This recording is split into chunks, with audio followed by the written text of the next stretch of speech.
बुरा न माने के बाद आज होली है और होली में उमंग का तैयार है। तो आइए कुछ सुनाते हैं हमारी पावर चंपावत सिंह जी का आवाज में एक बहुत ही प्यारा बहुत ही ओल्ड सॉन्ग है, लेकिन सुनते तो ओल्ड सॉन्ग लगता नहीं है।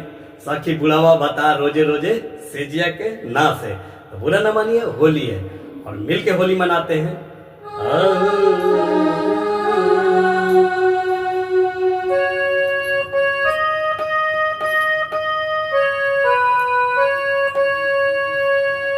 ये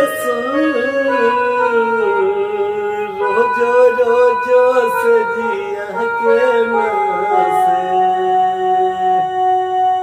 सखी बुढ़ावा भाता और अरे रोजो रोजो सजिया के नासे सखी बुढ़ावा भतारे हमार हो।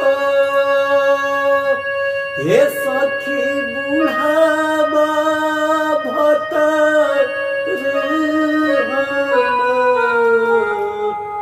हर रोज रोज सजिया के नासे सखी बुढ़ावा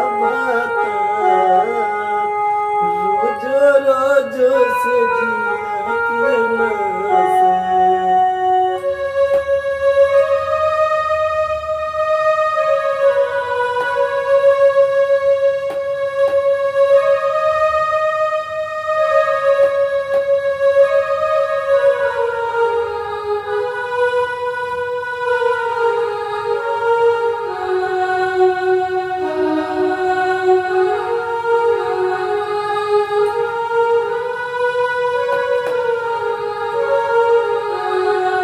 फिर कहता है चढ़ी चढ़ते फागुना मा तो धैली हलस खाटी